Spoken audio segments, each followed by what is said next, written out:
નમસ્કાર, EG education Gujarati ચેનલમાં આપનું હાર્દિક સ્વાગત છે. મિત્રો, પ્રથમ વખત આવ્યો છો તો ચેનલને સબસ્ક્રાઇબ કરો, વિડીયોને લાઈક કરો. મિત્રો, આજે આપણે જોઈશું સ્વાધ્યાય પોથી ધોરણ 7 એકમ નંબર 4 હિન્દી વિષય કથની ઓર કરની એનું સોલ્યુશન જોઈશું. મિત્રો, આ વિડીયો માત્ર વધુ શીખવા માટે છે. આમાંથી જોઈ અને સ્વાધ્યાય પોથી પૂરવાની નથી, પણ તમે પૂરી હોય તો ચેક કરી શકો છો અથવા તો વધુ શીખવા માટે આનો ઉપયોગ કરી શકો છો. આપણે સોલ્યુશન જોઈશું. પ્રશ્ન નંબર 1 કે સही विकल्प चुनकर નિશાન કીજીએ. यहाँ રાઈટ કરવાનું છે. સાચા વિકલ્પ સામે ચોરસ આપેલો છે. એની અંદર પહેલું છે બસોं में लिखा होता है. તો 4 વિકલ્પો છે, એમાંથી ધૂમ્રપાન करना वर्जित है એને આગળ ખરાનું નિશાન કરીશું. બીજું મનુષ્ય સ્વયં को समझता है, तो गुणों की खान आवશે. ત્રીજું સज्जन शब्द का अर्थ है, तो सज्जन શબ્દનો अर्थ भला आदमी आवશે. ચોથું असमान आचरण करने वाले, तो જેની કથન કરણી એક નથી હોતી તેઓ हंसी के पात्र बनते हैं ये आवશે. આગળ જોઈએ. પાંચમું हमारे व्यवहार में क्या होना चाहिए, तो विनम्रता जवाब आवશે. छठवां जो मनुष्य को अभिमान है, तो अपने गुणों पर. सातवां जो लोग आदर्श को अपनाते नहीं उनका अच्छा नहीं होता, तो आचरण. आठवां कथनी और करनी में सदैव समानता रखनी चाहिए. आ रीते આપણે લખવાનું છે. प्रश्न नंबर 2 परिचित को ध्यान से पढ़कर प्रश्नों के उत्तर लिखिए. એટલે જે આપણે ફકરો વાંચી અને પ્રશ્નોનો જવાબ લખવાના છે. पहला प्रश्न है कि जीवन में समय का महत्व क्यों है, तो कि जीवन में समय का महत्व इसीलिए है क्योंकि कार्य की सफलता और सुंदरता तभी है जब वह उचित समय पर किया जाए. बीजा प्रश्न है खेत का रखवाला उपहास का पात्र क्यों बनता है. उत्तर लिखी सकिए क्योंकि वह चिड़ियों द्वारा खेत चुग लिए जाने के बाद उसकी सुरक्षा की व्यवस्था करता है, इसीलिए उपहास का पात्र बनता है. तीजू गौरव कब माना जा सकता है. उत्तर लिखिए कि गौरव तभी माना जा सकता है जब कार्य समय और लाभकारी रूप से किया जाए, जिसकी उसका उचित परिणाम और लाभ मिल सके. चौथों गद्यांश का मुख्य भाव क्या है, तो गद्यांश का मुख्य भाव है समय से किया गया कार्य ही सफल और उपयोगी होता है. प्रश्न नंबर 3 निम्नलिखित परिच्छेद को फिर से लिखिए. यहाँ परिच्छेद આપેલો છે, આપણે એ પરિચ્છેદ ફરીથી લખવાનો છે સારા અક્ષરોમાં. એનો એ જ લખવાનો છે, અહીંયા અનુલેખન કરવાનું છે. બહુ સુંદર અક્ષરોમાં આપણે લખી શકીએ. આગળ જોઈએ. પ્રશ્ન નંબર 4 प्रश्नों के उत्तर लिखिए. तो प्रथम प्रश्न है बाग में टहलने से क्या लाभ होता है. तो उत्तर लिखिए कि बाग में टहलने से शरीर को ताजगी मिलती है, मन शांत होता है और स्वास्थ्य अच्छा रहता है. ताज़ी हवा और हरियाली से मानसिक तनाव कम होता है और व्यायाम भी हो जाता है. आ रीते आप उत्तर लखी सकिए. प्रश्न 2 ईश्वर ने मनुष्य को किन गुणों से संवारा है. उत्तर लिखिए कि ईश्वर ने मनुष्य को बुद्धि, विवेक, करुणा, संवेदना और सृजनशीलता जैसे गुणों से संवारा है. तीजू बारिश के मौसम में पौधे लगाने से क्या फायदा होता है. तो उत्तर लिखिए कि बारिश के मौसम में पौधे लगाने से जड़ें अच्छी तरह लगती हैं और पौधों को पर्याप्त पानी मिलता है और वे जल्दी बढ़ते हैं. इससे पर्यावरण भी हरा भरा और स्वस्थ रहता है. चौथों बिल भरने के लिए कतार में खड़े न रहने वाले सज्जन ने अपने पोते को क्या सिखाया था. तो लिखिए कि बिल भरने के लिए कतार में खड़े न रहने वाले सज्जन ने अपने पोते को सिखाया था कि कोई भी काम कभी गलत ढंग से नहीं करना चाहिए। पांचवा, मकान मालिक क्यों हंसने लगा? तो लिखिए कि मकान मालिक किराएदार के बेटे से यह सुनकर हंसने लगा कि पिताजी कहते हैं कि वे घर पर नहीं है। छठू, दुकानदार ने अपने बेटे के प्रति क्या पक्षपात किया? दुकानदार ने ग्राहक को दुकान के सामने स्कूटर खड़ा करने से रोका पर अपने बेटे को नहीं, ऐसा पक्षपात किया। सातवां प्रश्न है, आप किन किन जगहों पर कतार में खड़े रहते हैं? कतार એટલે કે લાઈન, હરોળ, पंक्ति। मतलब लिखिए बैंक या एटीएम, सिनेमाघर, सरकारी कार्यालयों, अस्पताल, दुकानें, रेलवे स्टेशन या बस स्टेशन, सुपरमार्केट में खरीदारी करने समय कतार में खड़े रहते हैं। आठवां, हम हंसी के पात्र कब बनते हैं? तो लिखिए कई लोग ऐसे होते हैं जो आदर्श की बातें तो करते हैं पर उन्हें अपनाते नहीं। इस प्रकार का आचरण अच्छा नहीं होता। ऐसा आचरण करने वालों को कभी सम्मान मिलता नहीं, वे हंसी के पात्र बनते हैं। पांचवा प्रश्न नंबर 5 और नीचे दिए गए विराम चिन्हों का प्रयोग इकाई के जिस वाक्य में हुआ है वो ऐसे वाक्य ढूंढ कर लिखिए। पहलू है पूर्ण विराम।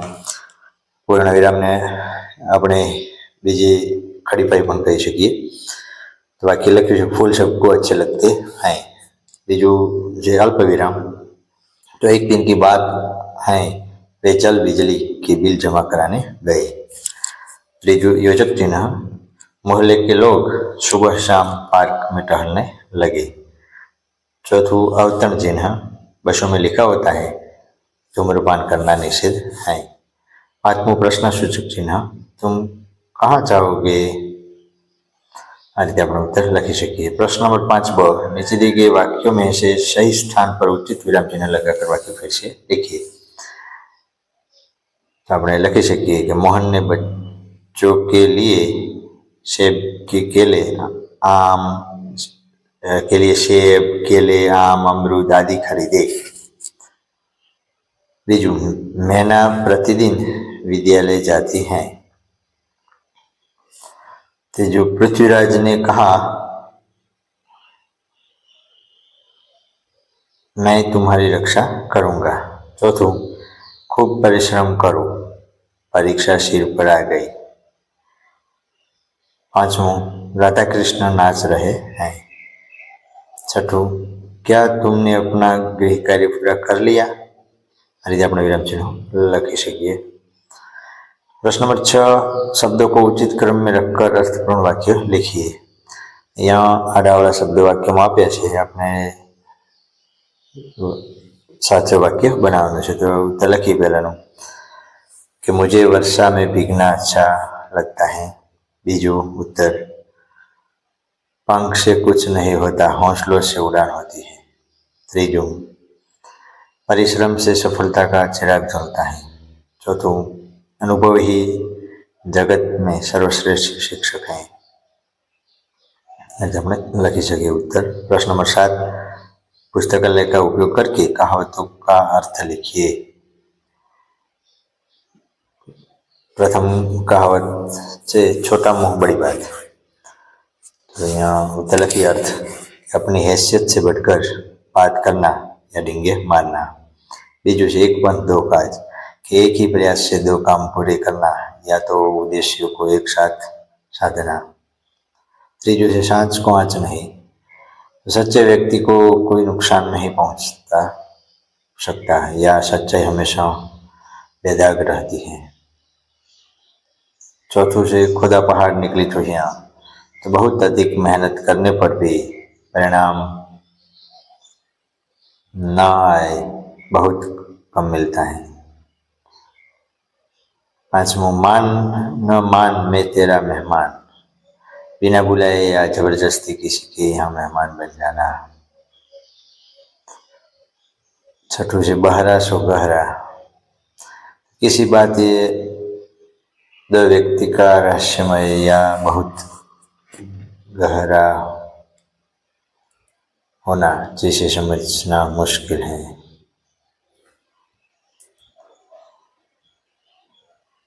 जैसे बोएंगे वैसा काटोगे, जैसा कर्म करोगे वैसा ही फल मिलेगा। अपने जवाब लखी सकिए। प्रश्न नंबर 8 संज्ञाओं को जातिवाचक, भाववाचक और समूहवाचक में वर्गीकरण कीजिए। तो जातिवाचक संज्ञा में आवशे नदी, बाजार, मनुष्य, खिड़की। भाववाचक में बचपन, सुंदरता, लंबाई, मिठास। समूहवाचक में भीड़, सेना, गुच्छा और झुंड। प्रश्न नंबर 8 बहुरेखांकित संज्ञा के प्रकार लिखिए। तो पहले चल फूलों का गुलदस्ता सुंदर है, गुलदस्ता तो समूहवाचक संज्ञा। पुस्तक से हमें ज्ञान मिलता है तो पुस्तक जातिवाचक संज्ञा। परिश्रम सफलता की पूंजी है तो सफलता एक भाववाचक संज्ञा। जानवर जंगल में रहते हैं तो जानवर जातिवाचक संज्ञा। यश बुद्धिमानी से जवाब देता है तो बुद्धिमानी भाववाचक संज्ञा। छठू है सारे जनसमूह में खुशी की लहर दौड़ गई तो जनसमूह ये समूहवाचक संज्ञा। आ रीते आपणे लखवानुं छे। प्रश्न नंबर 9 कहावतों के अर्थ के उचित विकल्प चुनकर लिखिए। पहलू है गुरु गुड़ चेला चीनी। तो साचो जवाब है चेले की योग्यता गुरु से बढ़ जाना। तीजू जान है तो जहान है, तो जान बचाना प्रथम कर्तव्य। त्रीजू चिराग तले अंधेरा, तो गुणी के घर अवगुणी। चौथू जैसी करनी वैसी भरनी, कर्म का फल पाना।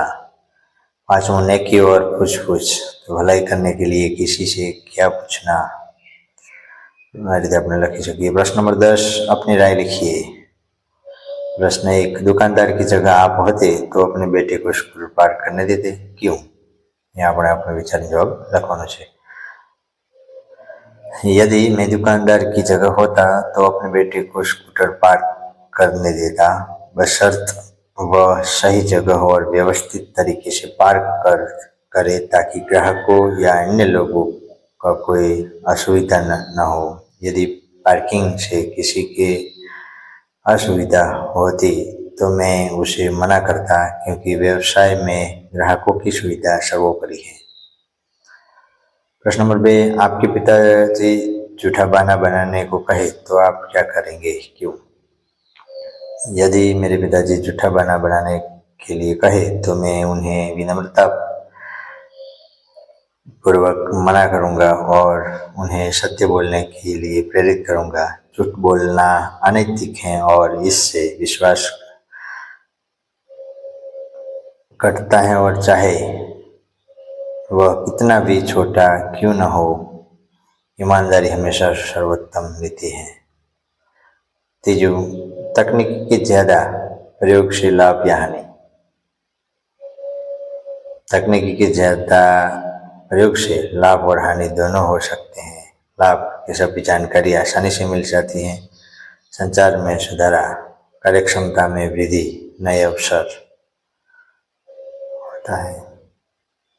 चौथो यदि आपको रुपयों से भरा बटुआ मिल जाए तो आप क्या करेंगे?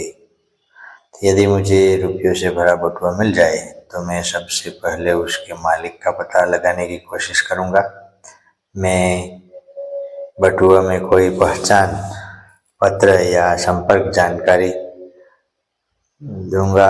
यदि मालिक का पता न चले तो मैं उसे पुलिस स्टेशन या किसी विश्वसनीय प्राधिकारी को सौंप दूंगा ताकि वह उसके असली मालिक तक पहुंच सके। ईमानदारी से लौटाना ही सही कार्य है। प्रश्न नंबर 11 कौन किसे कहता है लिखिए। कौन कोने कहे छे लखवानुं छे। प्रश्न 1 कि पूजा के लिए फूल तोड़ रहा हूँ, तो यह वाक्य तख्ती लगाने वाले सज्जन लोगों से कहता है। बीजू से भाई साहब बस में सिगरेट पीना मना है, यह वाक्य एक यात्री बस कंडक्टर और ड्राइवर से कहता है। तीजू से तुम्हारे पिताजी से कहो कि मैं दुकान का किराया लेने आया हूँ, यह वाक्य मकान मालिक बच्चे से कहता है। चौथों वह तो मेरा बेटा है, तो यह वाक्य दुकानदार सज्जन से कहता है। પાંચમું, દાदाजी लाइन में लखीए न ये वाक्य होता दादाजी से कहता है, જે આપણે લખવાનું છે, લખી શકીએ। મિત્રો, ઇઝી એજ્યુકેશન ચેનલને સબસ્ક્રાઈબ કરો, વિડીયો લાઈક કરો અને બીજા વિદ્યાર્થી મિત્રોને ઉપયોગી થાય શેર કરો। આપનો ખૂબ ખૂબ આભાર।